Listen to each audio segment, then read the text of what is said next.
नमस्कार, मी पंजाब डक. आज आहे 25 जून 2026. मी माझ्या शेतामध्ये आणि या ठिकाणून महाराष्ट्रातल्या शेतकऱ्याला अंदाज देणार आहे.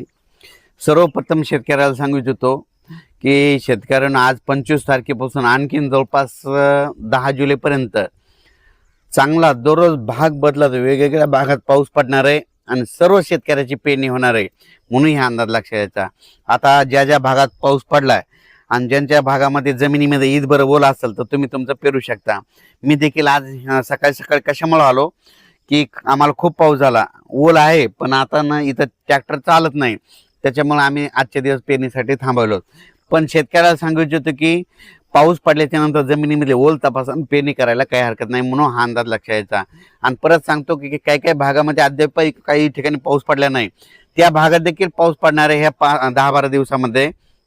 म्हणजे त्यांना देखील पडणार आहे आणि त्यांचे देखील पेरणी होणार आहे, म्हणून घाबरून जाण्याची काही चिंता नाही. महाराष्ट्रात सगळीकडे भाग बदलत वेगवेगळ्या भागात पाऊस पडणार आहे. ह्या 5 दिवसातच सगळीकडे पडून जाईल आणि सर्व शेतकऱ्याच्या पेरण्या होतील, म्हणून हा अंदाज लक्षात द्यायचा.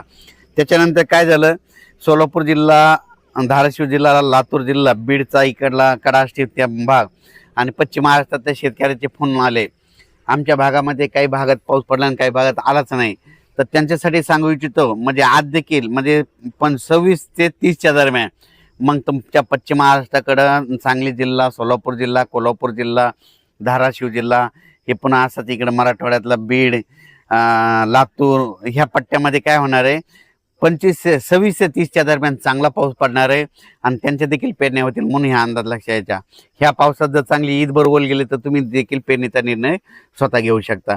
त्याच्यानंतर काय झालं, विदर्भात देखील काही भागात खूप पाऊस पडला, काही भाग जरी उंचीत राहिला असता तर ह्या 2-4 दिवसामध्ये सगळीकडेच पाऊस पडणार आहे आणि सगळ्या शेतकऱ्याच्या पेरण्या होणार आहे, म्हणून अंदाज लक्षात घ्यायचा.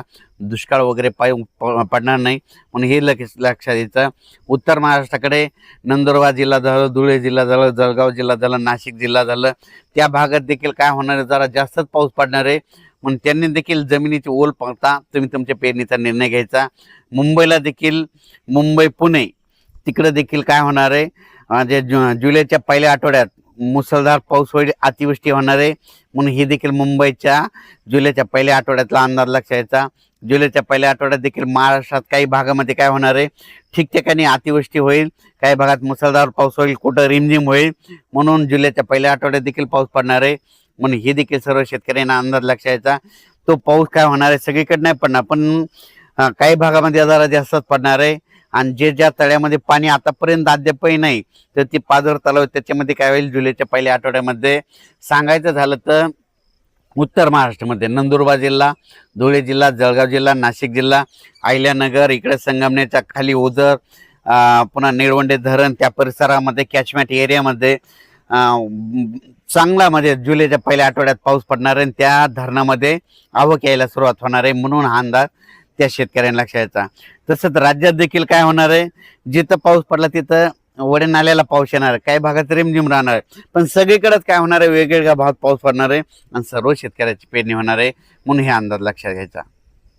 तसेच कर्नाटकचे, महाराष्ट्राचे लगतले शेतकरी ज्यांना मराठी भाषा कळते त्यांना, त्याच्यानंतर तेलंगणा, निपाणी, हे तिखोटी, हे परिसरातल्या सर्व शेतकऱ्याला सांगू इच्छितो की 26 तारखेपासून म्हणजे उद्यापासून तुमच्या भागामध्ये पाऊस सुरू होणार आहे. तुमच्या भागाकडे जर पाऊस सुरू झाला तर ते पाऊस काय होणार आहे, महाराष्ट्रामध्ये लातूर जिल्हा, नांदेड जिल्हा, धाराशिव जिल्हा, सोलापूर जिल्हा, कोल्हापूर जिल्हा, सांगली जिल्हा, पश्चिम महाराष्ट्र, कडाष्टी, बीड ह्या परिसरात ह्या परिसरामध्ये चांगला पाऊस पडणार आहे, म्हणून कर्नाटक, तेलंगणा, आंध्र प्रदेश तिकडे काय होणार आहे म्हणजे 26च्या नंतर पाऊस येणार आहे, 26 ते 10च्या दरम्यान तिकडे पाऊस पडणार, त्याच्यामुळे काय होईल तुमच्याकडे पाऊस येणार आहे, म्हणून हे पश्चिम महाराष्ट्रातले सर्व शेतकऱ्यांनी हे देखील अंदाज लक्षात घ्यायचा. त्याच्यानंतर मध्य प्रदेश, खंडवा इकडल्या भागातल्या शेतकऱ्याला सांगू इच्छितो की तुमच्याकडे काय होणार आहे, म्हणजे आता हे उद्याच्या म्हणजे 26 तारखेपासून ते 8 जुलैपर्यंत तुमच्या आपलं मध्य प्रदेशमध्ये देखील चांगला पाऊस पडणार आहे. मध्य प्रदेशच्या बाजूचे जे आपले जिल्हे आहेत, बुलढाणा जिल्हा, धुळे जिल्हा, जळगाव जिल्हा, अकोला जिल्हा, अमरावती, वर्धा, नागपूर, भंडारा ह्या पट्ट्यात देखील काय होणार आहे, मध्य प्रदेशकडे पाऊस पडेल, त्याच्यामुळे जुलैच्या पहिल्या आठवड्यामध्ये ते आपल्या मध्य प्रदेशच्या बाजूचे जे लगतचे जिल्हे आहेत त्यांना देखील चांगला रिमझिम पाऊस पडणार आहे, म्हणून जुलैच्या पहिल्या आठवड्यात ते देखील त्यांच्यासाठी खास करून आनंदाची बातमी म्हणून या अंदाज लक्ष यायचा.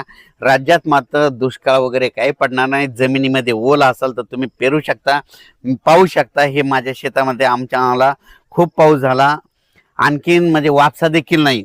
तर आम्ही देखील ना ओल तपासले, ईदभर ओलच्या खाली गेलेली आहे. मग नंतर काय होणार आहे, आज ट्रॅक्टर चालत नाही नसं आज पेरणी करायला सुरुवात केली असती.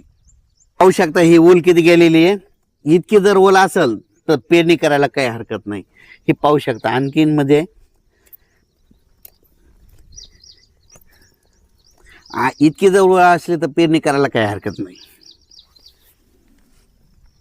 शेतकऱ्याला सांगतो, पाऊस वगैरे काही थांबणार नाही, वेगवेगळ्या भागात पडणार आहे पण सगळीकडे पडणार आणि सगळ्यांच्या पेरण्या होणार आहेत. म्हणून ही सर्वप्रथम आनंदाची बातमी. असा तुम्हाला सांगू इच्छितो, हे जूनचा 30 जूनपर्यंत सगळ्या महाराष्ट्रात पाऊस पडणार आणि सगळ्यांच्या पेरण्या सुरू होतील. त्याच्यानंतर जुलै महिन्यामध्ये जास्त पाऊस पडणार आहे, त्याच्यामध्ये देखील विखुरलेल्या स्वरूपाचा पाऊस पण पडल, आपण सगळ्याच्या पेरण्या होतील. म्हणून हा अंदाज सर्व शेतकऱ्यांना लक्षात द्यायचा.